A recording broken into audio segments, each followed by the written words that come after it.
जय हिंद दोस्तों, Anil sir IT YouTube channel आप सभी का बहुत बहुत स्वागत है। आज हम तैयारी करने वाले हैं इम्प्रोरिटी स्किल का सेकेंड ईयर का 8वां सेट, जिससे टोटल 25 क्वेश्चन होने वाले हैं और ये इंग्लिश और हिंदी दोनों भाषाओं में होगा। और ये सेकेंड ईयर के सभी छात्रों के लिए इसके पहले हमने 7 सेट करा दिया है। सातों सेट अगर आपने कर लिया तो बहुत ही बढ़िया है। ये 8वां सेट है, आपके एग्जाम जो होने वाले हैं उससे 25 क्वेश्चन पूछे जाएंगे। सभी क्वेश्चन आपके इसी सीरीज से होने वाले हैं। जो सीरीज हम कंप्लीट कर लेंगे तो उसी में से सारे क्वेश्चन पूछे जाएंगे। इसका जो टोटल क्वेश्चन है 418 क्वेश्चन है। 418 को इंग्लिश और हिंदी दोनों में डिस्कस करने वाले हैं। इसके पहले अगर आपने सातों सेट नहीं किया तो जल्द से जल्द कर लीजिएगा। इसका पीडीएफ हम अनिल सर आईटी वेबसाइट पे डाले हुए हैं। आप करियर ऑप्शन में जाइएगा। करियर ऑप्शन में आपको देखने को मिलेगा, यहाँ पर नीचे की तरफ एग्जाम पेपर में जाने के बाद आपको सभी एग्जाम पेपर हिंदी में इंग्लिश में देखने को मिलेंगे। तो यहाँ से आप डाउनलोड कर लीजिएगा। चलिए अभी हम क्लास शुरू करते हैं, टाइम नहीं व्यर्थ करते हुए। 8वां सेट है, इसके पहले 7वां सेट जरूर देखिएगा। ये जो क्वेश्चन है 226 है। क्वेश्चन है setting up date for completing each milestone is called. जैसे कि हिंदी में पढ़ लेते हैं, प्रत्येक मील के पत्थर को पूरा करने की तिथि निर्धारित करना क्या कहलाता है। आप किसी भी काम करने के लिए एक निर्धारित समय दे देते हैं कि हमको इस समय तक ये काम कर देना है, उसको क्या कहते हैं। खुद को या आपको कोई समय देता है कि इस समय तक आपको ये काम कर देना है, तो उसको क्या कहते हैं। उसको हम कहते हैं टाइमलाइन। क्या बोलते हैं, समय सीमा बोल लगा देते हैं कि हमको इस टाइम लाइन तक हमको ये कंप्लीट कर लेना है, ये हमको ये हासिल कर लेना है। उसको टाइमलाइन बोलते हैं। अपने जीवन में भी एक टाइमलाइन लगाइए कि आपको इस समय तक आपको क्या हासिल कर लेना है। ठीक है, 227 देखें। We need to have dash when market trend change और when our current job no longer exist. जब बाजार में रुझान बदलते हैं या जब हमारी वर्तमान नौकरी मौजूद नहीं होती है तो हमें डैश की आवश्यकता होती है। अभी जैसे लॉकडाउन लगा, हमारे पास जॉब था और लॉकडाउन लगा तो सबके जॉब छूट गए। इस समय हमारे पास क्या होना चाहिए, उसकी क्या आवश्यकता है। Career path, models, alternative career या पेमेंट। हमारे प्रगति का मार्ग, मॉडल, वैकल्पिक करियर या भुगतान। तो हमारे पास एक अल्टरनेटिव करियर होना चाहिए। हम जो भी जॉब कर रहे हैं उसका एक अल्टरनेटिव हमेशा रखना चाहिए, ताकि अगर आपके पास कभी भी एक जॉब छूटता है तो दूसरा आपके लिए हमेशा तैयार रहे। तो एक वैकल्पिक जॉब जरूर रखिए कि आप जहां पर जॉब कर रहे हैं अगर वो छूट जाता है, किसी भी कारणों से लड़ाई झगड़ा हो गया या कोई अब ऐसा समय नहीं आया, जैसे अभी लॉकडाउन आया, कोविड-19 आया, जिसकी वजह से सबके जॉब छूट गए, तो उसके लिए कोई वैकल्पिक अगर करियर रहता है तो किसी को दिक्कत नहीं होगी। लेकिन और किसी के पास कोई अल्टरनेटिव करियर नहीं है तो उसको बहुत ही दिक्कत का झेलना पड़ा। 228 when you know how to stitch a garment by hand, learning how to do it using a machine। कोई ऐसा व्यक्ति है जो जानता है, जब आप अपने परिधान को हाथ से सिलाई करना जानते हैं तो मशीन का उपयोग करके इसे कैसे करना है या सीखने के लिए क्या कहा जाएगा।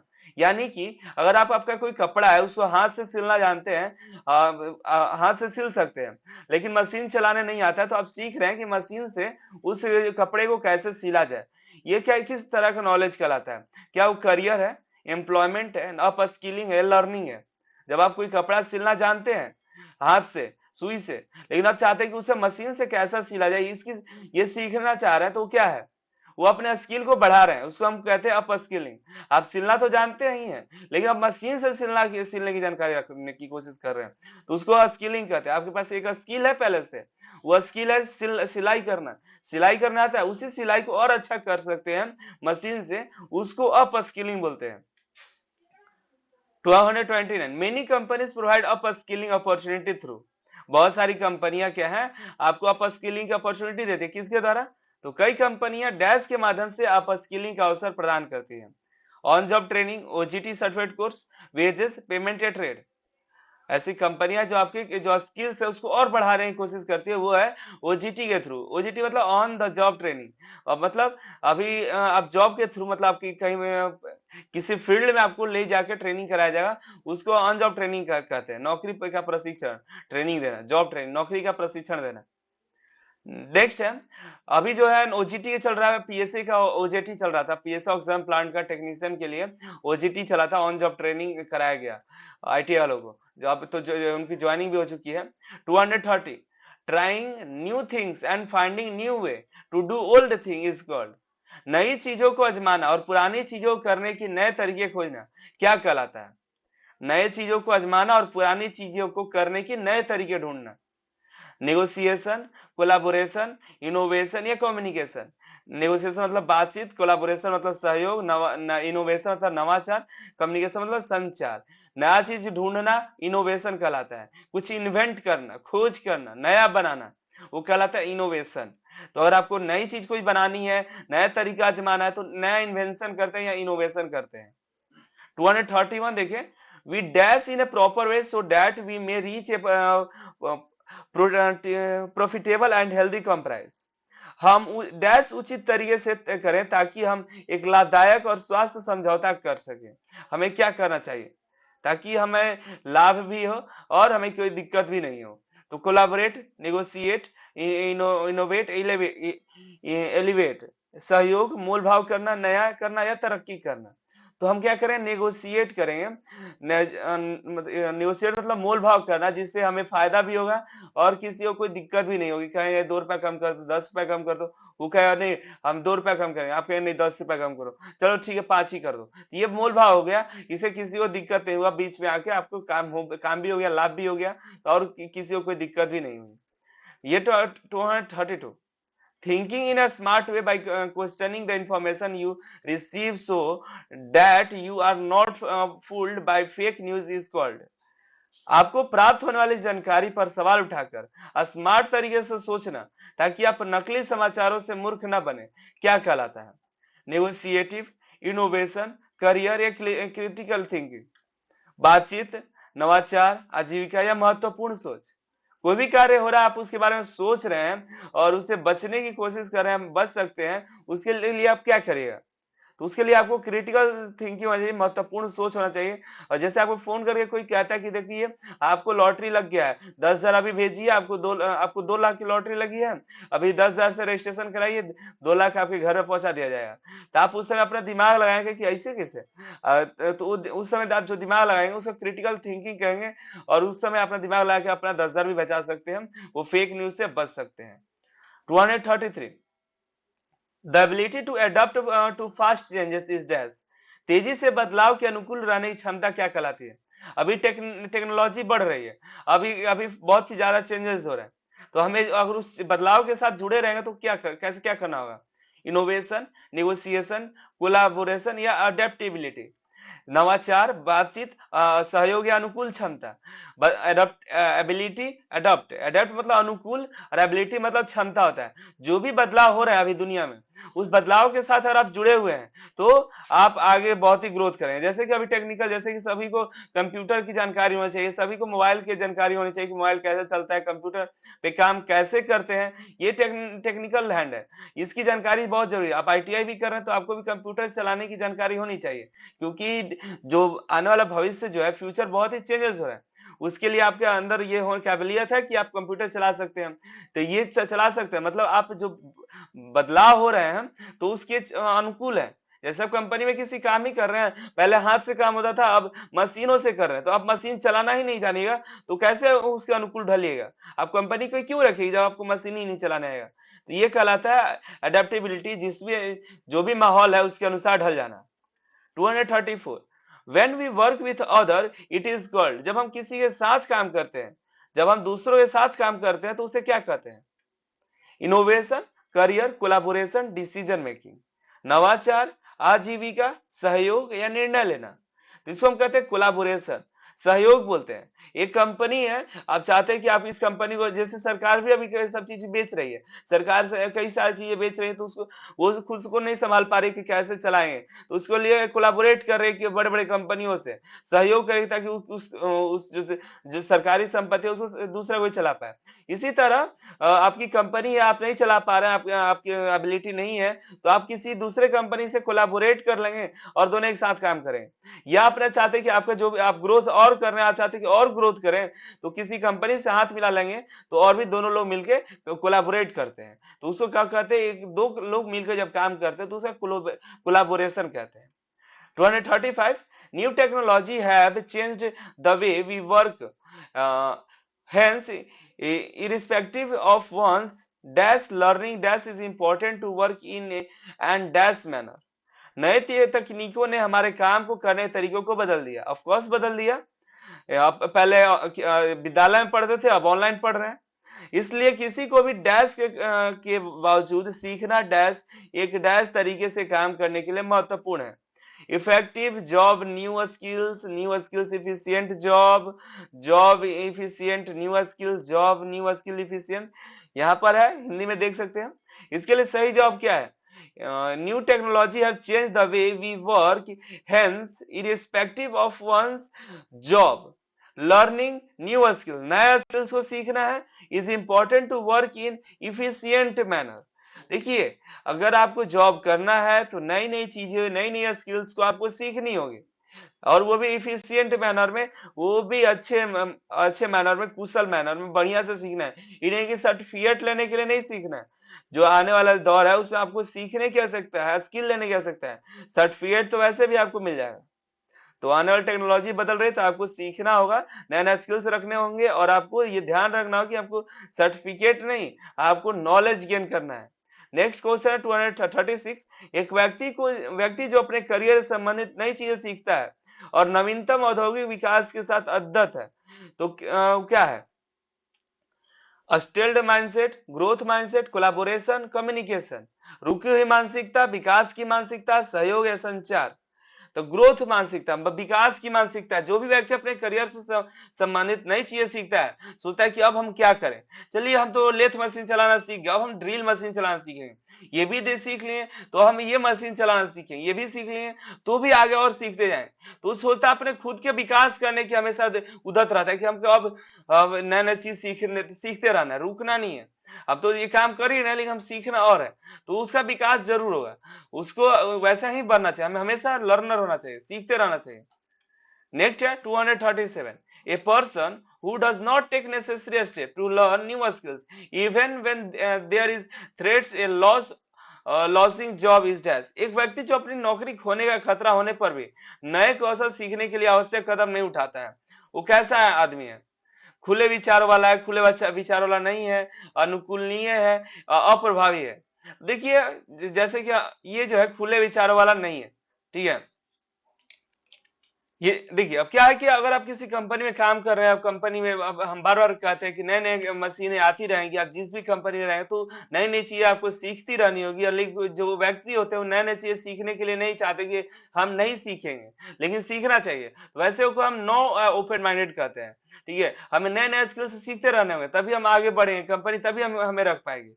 तो ये हमारा है कि जब एक व्यक्ति नौकरी खोने का खतरा होने पर भी नए कौशल सीखने के लिए आवश्यक कदम नहीं उठाता है, वो खुले विचार वाला नहीं है। नेक्स्ट है 238। The process of learning a completely new set of skills to perform a different type of job. एक अलग प्रकार के कार्य को करने के लिए कौशल के एक पूरी तरह के नए सेट को सीखने की प्रक्रिया क्या है? वो अप स्किलिंग है, री स्किलिंग है, आईटीआई है, अप्रेंटिसशिप है। देखिए, एक अलग प्रकार के कार्य को, जैसे कि हमने एक शुरू में क्वेश्चन में देखा कि आपको सिलाई करनी आ रही है, बस आप सुई चलाना जानते हैं, लेकिन आप अब आगे अपना स्किल को और बढ़ाना चाहते हैं कि आप मशीन कैसे चलाएंगे, सिलाई मशीन, उसके लिए आप अप स्किलिंग कर देते हैं। लेकिन अगर आप नया स्किल सीखना चाहते हैं तो उसको री स्किलिंग कहते हैं। जैसे कि आप आईटीआई कर रहे हैं, आप मशीन चलाना जानते हैं, लेकिन आपको अब हट के कंप्यूटर चलाना है, कंप्यूटर चलाना भी सीखना है, उसको कहते हैं री स्किलिंग। लेकिन अगर आप मशीन चलाने आता है लेकिन और भी नए नए मशीन सीख रहा है, उसको कहते हैं अप स्किलिंग। नेक्स्ट क्वेश्चन देख लेते हैं 239। If A would cutter who so far used simple axe learns to axe an electric axe, the woodcutter is dash। यदि एक लकड़हारा है जो अब तक साधारण कुल्हाड़ी का उपयोग करता था, एक विद्युत कुल्हाड़ी का उपयोग करना सीखता है, तो लकड़हारा क्या है? री स्किलिंग कर रहा है, करियर है, क्रिटिकल है, या अप स्किलिंग है? तो यहां पर अब क्या करें, हमने इसके पहले क्वेश्चन में देखा था री स्किलिंग और अप स्किलिंग के बारे में। री स्किलिंग जो भी पढ़ाई कर रहे हैं, जो भी सीख रहे हैं, वो उस लाइन से हटकर सीखना री स्किलिंग कहलाता है। लेकिन अब जो काम कर रहे हैं उसमें ही नॉलेज बढ़ाना, उसको अप स्किलिंग कहते हैं। जैसे कि आप मशीन चलाना जानते हैं, लेथ मशीन चलाना जानते हैं, ड्रिल मशीन चलाना नहीं जानते हैं, तो आप ड्रिल मशीन चलाना सीखेंगे तो उसको कहते हैं अप स्किलिंग। लेकिन अगर आप लेथ मशीन चलाना जानते हैं, कंप्यूटर चलाना नहीं जानते, तो आप कहेंगे कि हमको लेथ मशीन भी चला लेना चाहिए। आप फर्स्ट एड देना नहीं चाहते, नहीं जानते हैं, तो आप सोचते हैं कि चलो फर्स्ट एड भी सीख लेते हैं कि कभी किसी भी एम्प्लॉय को कोई दिक्कत होता है तो हम फर्स्ट एड जानते रहेंगे तो किसी को दवा भी दे सकते हैं। तो वो कहलाता है री स्किलिंग। अप स्किलिंग मतलब जो स्किल है आपके पास उसी में नया कुछ सीखना। नेक्स्ट क्वेश्चन है 240। Information like what kind of job are in demand is now is known through dash. किसी प्रकार की नौकरियों की मांग, किस प्रकार की नौकरियों की मांग है, जैसे जानकारी डैश के माध्यम से जानी जाती है। अभी मार्केट में कैसा जॉब बहुत ही ज्यादा ग्रोथ पे है, उसके लिए हम क्या क्या देखेंगे, कौन सी ऐसी जॉब है जैसे लॉकडाउन है, इसमें क्या कौन सा जॉब आपके लिए इंपॉर्टेंट है। दुनिया की अर्थव्यवस्था, अर्थव्यवस्था के आधार पर बाजार के रुझान, पूर्व कंप्यूटर युग या आजीविका। तो आप कैसे पता करें, उसके लिए पता करें मार्केट में क्या चल रहा है, मार्केट में क्या ट्रेंड में है। जैसे कि अभी लॉकडाउन लग रहा है तो लॉकडाउन में सभी स्कूल विद्यालय सभी चीजें बंद है, लेकिन अभी डॉक्टरों का अभी कोई भी काम बंद नहीं है। अभी कोविड का टीकाकरण नहीं रुकेगा तो उसमें जॉब है, उसमें आप डेटा एंट्री के भी जॉब के लिए अप्लाई कर सकते हैं। कई सारे उसमें भी जॉब है, लेकिन बाकी सब क्या होगा कि बंद हो जाए धीरे धीरे, तो वो भी हो जाएगा। इसके लिए आप बचना चाहते हैं तो उसमें आप मार्केट देखिए कि मार्केट में किस जॉब की ज्यादा डिमांड है, उस जॉब को पकड़िएगा तो अब बेहतर होगा। Next at 241, market trend are useful to plan one's career because they help to dash। बाजार के रुझान किसी के करियर की योजना बनाने के लिए उपयोगी होते हैं क्योंकि वे डैश में मदद करते हैं। मार्केट में कौन सा जॉब है इस जानकारी और रखें तो हेल्पफुल होगा ही। तो यहाँ पे बताना है कि जो मार्केट में क्या चल रहा है, कौन सा जॉब चल रहा है, क्या उपयोगी है, तो क्यों क्यों उपयोगी है। संपत्ति की पहचान करें, उन नौकरियों को पहचान करें जो मांग में है या आने वाले दिनों में होगी, या बढ़ोतरी या दूर से कम। तो यहाँ क्या होगा, तो यहाँ रिकॉग्नाइज करेंगे, ध्यान देंगे कौन सी नौकरी जो है मांग में है, कौन से लोग अभी जो है कि कौन सी नौकरी को लोग मांग कर रहे हैं, तो वो हमें सीखनी होगी, है कि नहीं। अभी लोग क्या है कि कंप्यूटर की बहुत ही आवश्यकता है लोगों की, तो कंप्यूटर चलाना सीखना होगा। आने वाले दिनों में हमको बहुत सी चीजें सीखनी होगी जिसकी मार्केट में जो जिसकी वैल्यू ज्यादा होगी, जो लोग हर एक जगह पर एक व्यक्ति की कोशिश करते हैं, तो उसको सीखना जरूरी है, तभी तो मार्केट में रह पाएंगे। तो यहाँ पे जो सही आंसर है उस नौकरी को पहचाने जो मांग में है या आने वाले दिनों में मांग में होगी। 242 career pathway means, career pathway का अर्थ क्या है, तो potential employer, small group of job with in a career, interesting market, responsible market. संभावित नियोक्ता, करियर के भीतर नौकरी के छोटे समूह, दिलचस्प बाजार या जिम्मेदार बाजार। तो करियर पाथवे एक small group of job with in a career, छोटा सा छोटी सी नौकरी का समूह को हम करियर पाथवे बोलते हैं। A small group of job within a career, it is called career pathway। Next question की तरफ हम चले 243। The natural ability of a person to do something and how quickly he she can learn something is called. किसी व्यक्ति की कुछ करने की स्वाभाविक क्षमता और वह कितनी जल्दी कुछ सीख सकता है उसे डैश कहा जाता है। अप स्किलिंग, री स्किलिंग, कैरियर पाथ या एप्टीट्यूड। कोई ऐसी व्यक्ति है जो कुछ करने के लिए स्वाभाविक क्षमता रखता है, वो कितनी जल्दी कुछ सीख सकता है, उसको हम कहते हैं एप्टीट्यूड। उसके अंदर का कौशल, उसके अंदर ऐसा कौशल है कि कुछ भी आसानी से सीख सकता है। वो लर्नर है, बहुत ही बेस्ट लर्नर है जी, जो थोड़े से पढ़ाई करके थोड़ी सी जानकारी लेके जल्दी से सीख जाता है। जो सिखाया जाता है दोबारा उसको सिखाने की आवश्यकता नहीं पड़ती है, उसके अंदर ऐसा कौशल है। नेक्स्ट क्वेश्चन देखिए 244। ये इसको सॉल्व करना है, रीजनिंग का क्वेश्चन है। A series of number is given, ये नंबर दिया हुआ है, यहाँ क्वेश्चन मार्क में क्या लगेगा वो बताना है। ये रीजनिंग का सवाल है, मैथ भी एक क्वेश्चन है इसमें। तो यहाँ पर देखिए आपको बताना है कि क्या होगा, 47, 48, 51, 60, 87। तो यहाँ पर क्या होगा, तो देखिए यहाँ पर आपको जो लग रहा है रीजनिंग, वो लग रहा है, देखिए 7 के बाद एक 8, 8 3 11, 3 के बाद और कितना आ रहा है, 3 के बाद 9 आ रहा है, और 9 के बाद कितना आ जा रहा है, 60, 10 70, 10 80, 27 आ जा रहा है। 27 के बाद मतलब 1 3 9, 9 27, 27 तिया 27 3 से गुणा करिए, आपका आंसर आ जाएगा 168, वो आपका आंसर हो जाएगा। आपको सिंपली क्या करना है, 27 में 3 से गुणा करिए तो आपका आ जाएगा 81, और 81 को 87 से जोड़िए तो 168 का आंसर सही हो जाएगा।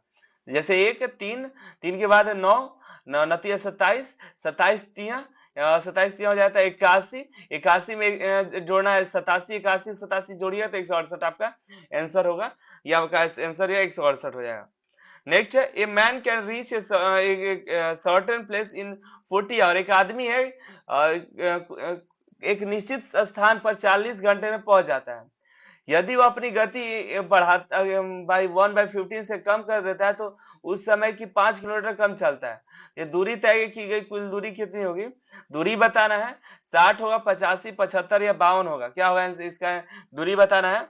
एक व्यक्ति है जो एक स्थान पर 40 घंटे में पहुंच जाता है और वो गति को कम कर देता है ये 1/15, तो उसका समय 5 किलोमीटर कम हो जाता है।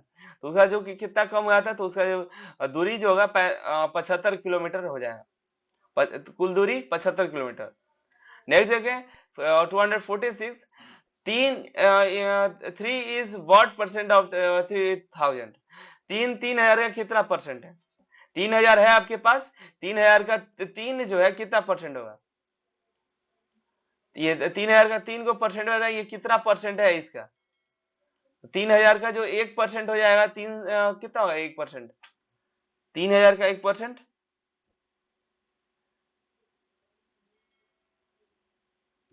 30 आपका 1% हो गया। 1% से भी ये कम है। 1% से कितना कम है? तो 0.1 ऐसा हो जाएगा। बहुत ही कम है 3000 का। तो इसका आंसर क्या है? इसका आंसर जो है 0.1% है। 3000 का 0.1% 3% होगा। 3 होगा तो 3% है। 3 नंबर जो है 0.1% हुआ 3000 का। नेक्स्ट देखिए a man bought a lamp for ₹100 and sold it ₹120। How much profit did he make? एक आदमी है 100 रुपए में एक दीपक खरीदता है और 120 रुपए में बेच देता है। उसे कितना लाभ कमाया? प्रतिशत क्या होगा? प्रतिशत बताता है कितना लाभ कमाया। तो 20 रुपया लाभ कमाया है। तो 20 रुपया लाभ कमाया 100 रुपए में, तो उसका कितना परसेंट हो गया? 20 100 रुपया कितना परसेंट होता है? 20 100 का 20% होता है। तो इससे लाभ कमाया 20%। हमारा जो 2 नंबर है वो सही सवाल, सही आंसर है। 20 रुपया कमाया और 20% प्रॉफिट कमाया। 248 रिहर्सिंग और practice session before an interview is called. किसी भी इंटरव्यू के पहले प्रैक्टिस करना, रिहर्सल करना क्या कहलाता है? Pre interview, amateur rehearsal, post interview या मॉक इंटरव्यू? दिखावटी साक्षात्कार, साक्षात्कार के बाद, शौकिया पूर्वाभास या पूर्व साक्षात्कार? तो मॉक इंटरव्यू कहलाता है। इंटरव्यू देने जाने पहले किसी के सामने प्रैक्टिस करना मॉक इंटरव्यू कहलाता है। जैसे आप एग्जाम देने के पहले अनिल सर आईटीआई वेबसाइट पर जाके मॉक टेस्ट भी लगा सकते हैं, उसको हम कहते हैं मॉक टेस्ट। तो उसी तरह आप इंटरव्यू में जाने पहले इसके पहले जो तैयारी करें उसको मॉक इंटरव्यू कहते हैं। 249 activity that one does during free time such as reading, gardening, writing, blogs are called। खाली समय में की जाने वाली गतिविधियां जैसे पढ़ना, बागवानी करना, ब्लॉग लिखना क्या कहलाता है? एक्सपीरियंस, हॉबीज, क्वालिफिकेशन या ऑब्जेक्टिव्स? अनुभव, शौक, योग्यता या उद्देश्यों क्या कहलाता है? खाली समय में जब आप कोई भी कार्य करते हैं उसको हॉबीज कहते हैं। पिछले भी क्लास में मैंने बताया कि आप खाली बैठे हुए हैं, कोई काम नहीं है तो किताबें पढ़ रहे हैं, गाना सुन रहे हैं, घूम रहे हैं, वो कहलाता है आपको हॉबीज कहलाता है। 250 आज के सेशन का लास्ट क्वेश्चन है। जब कोई व्यक्ति स्वाभाविक रूप से कुछ सीखने में अच्छा होता है, कुछ करने में अच्छा होता है, तो वह उसका क्या है? जो भी व्यक्ति उसका स्वाभाविक रूप से कुछ करने में अच्छा है तो क्या कहलाता है? उसका वीकनेस, दुर्बलता, फैमिली या परिवार, स्ट्रेंथ यानी ताकत, या हेरेडिटरी है यानी अनुवांशिक। उस वो जो है उसकी ताकत है, जो किसी काम को करने में अच्छा है तो उसकी ताकत है। 250 का सही आंसर है। और ये लास्ट क्वेश्चन था। इसके बाद आप नेक्स्ट आपको चैनल पर मिल जाएगा और वेबसाइट से आप इसका पीडीएफ भी डाउनलोड कर सकते हैं अनिल सर आईटीआई वेबसाइट पर जाके। और अनिल सर आईटीआई के इसके पहले का जो आपने सीरीज नहीं दिया तो प्लेलिस्ट में जाइएगा और यहाँ पे इंग्लिश का जो प्लेलिस्ट है उसमें जाके ढूंढिएगा। ये सारा आपको देखने को मिले, सातों लिस्ट 1 2 3 4 5 6 7 और ये 8वां भी अभी ऐड हो चुका है, 8 हो गया। और इसके पहले अगर आप इंग्लिश में कर देना चाहते हैं तो सिर्फ और सिर्फ इंग्लिश में आपको महामैराथन है, इसमें आपको मिल जाए महामैराथन। आपको 5 ही क्लास है, 1 2 3 4 और 5, पांचों कंप्लीट कर लीजिए, आपको सभी इंप्लॉयमेंट स्किल खत्म हो जाएंगे। जैसे कोई भी अनदर अपडेट आता है तो चैनल